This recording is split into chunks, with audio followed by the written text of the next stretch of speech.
So Aaron Rodgers has potentially defamed Jimmy Kimmel. Rodgers is a weekly guest on the Pat McAfee show, and every week he goes on there and he starts spouting conspiracy theories and anti-vax nonsense. He starts talking about Hunter Biden's laptop and how he would like to debate Fauci. And this week they started talking about Epstein's list. And Rodgers said this: there's a lot of people, including Jimmy Kimmel, who are hoping that that list doesn't come out.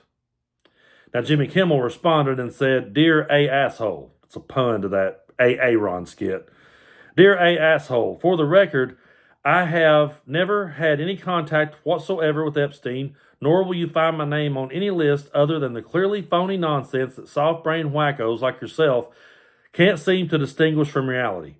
Your reckless words put my family in danger. Keep it up, and we will debate these facts further in court." So Aaron Rodgers just says that. He's got no evidence for what he says. He just makes the claim and throws it out there into the world. And when he does, he has a built-in audience who is now going to believe that Kimmel is on that list.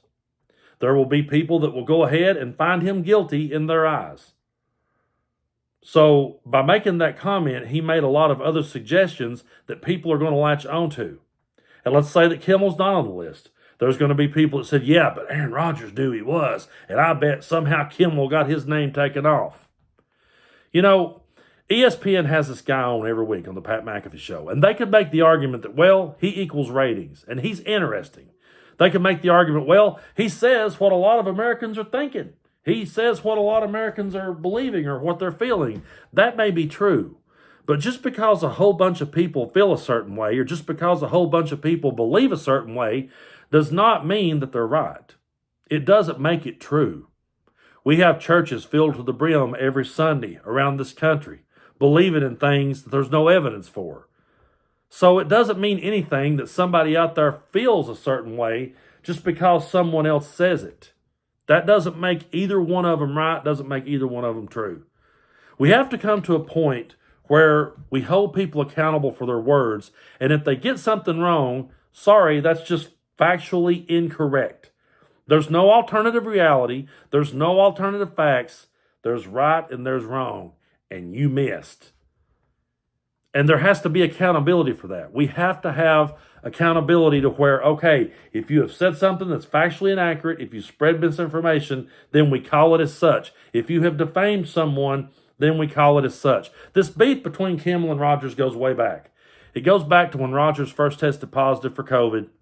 Turns out he was using some homegrown remedy for it. He was taking his medical advice from Joe Rogan, and Jimmy Kimmel roasted him for it and made fun of his hairdo.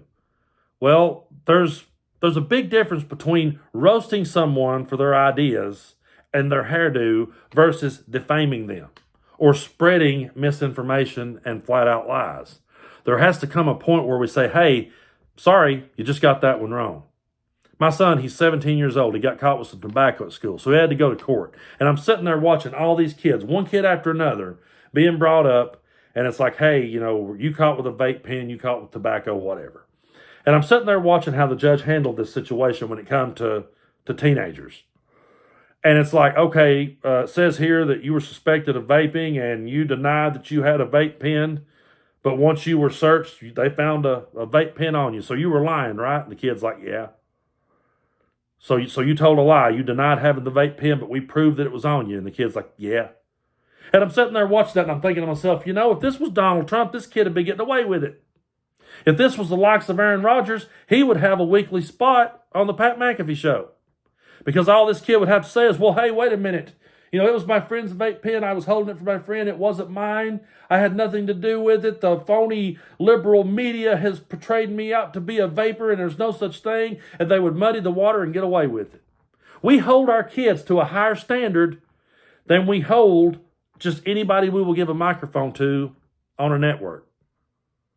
We hold our kids to a higher standard than we do people who are the front runner for a political party. And it's absolutely ridiculous. I'm sorry, but as of right now, where we stand in the world, 2 + 2 = 4. And if someone goes on national television or goes on the internet and says that 2 + 2 = 5, sorry, you got it wrong. There's no conspiracy theory here. No one's out to get you. No one's out to censor you. No one's out to silence you. No one's out to shut you up. They're just pointing out that, hey, kid, you got this one wrong. And if it turns out that you said a bunch of shit that wasn't true and it got proven, sorry, kid, you lied, didn't you? That's what has to start happening. But these networks will turn it over and they'll say, well, they're interesting. They're polarizing figures. A lot of people feels that way. Again, just because a lot of people feels a certain way does not mean that it's true and does not mean that it's accurate. And the more people like that you give a microphone, the stronger that narrative becomes. To the point that people starts putting their faith in the likes of Aaron Rodgers more so than they will their own doctor. They will begin to believe people like that because the distrust becomes so much. Because we just continuously hand the microphone and give credibility to people who have none. There's nothing wrong with opposing viewpoints. There's nothing wrong with opposing ideas. There's nothing wrong with public discourse where people brings all sorts of different ideas to the table. That's one thing, to have an idea about how you can make something better. There's nothing wrong with that. If we were sitting here debating on how to make something better and I had my idea and you had your idea, we could debate that all day long. But if you started going off script and saying things that was factually untrue, and every time I tried to call you on it, you said, oh, it's a conspiracy. They're just out to get me. They're just out to silence me. They're just out to shut me up. No, we're here to hold you accountable. But yet ESPN will give him a microphone every week and let him spew his shit. Let him say whatever he wants to, and people will believe it. And now he's potentially defamed Kimmel. And even if Kimmel's not on the list, there's still going to be people out there somewhere going, yeah, but man, remember that time Rodgers said that? I bet he really was on there. I bet they just took him off. I saw where Alex Jones was talking about it. He said, oh, if Trump is on the list, I will pull my support from him. I won't support him ever again. And in the same sentence, later on down the line, he said, well, we'll have to take a look at the list because this could be a fake list. It might not be a real list. We'll have to take that into consideration. So they've already got him a built-in out. They've already got that built-in scapegoat and that built-in defense system that drives normal people crazy.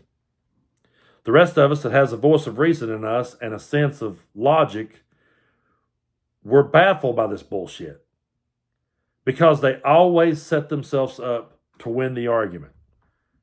And people just continues to give people like that a microphone. And when people like us call it out, somehow we're the bad guys. Make it make sense to me.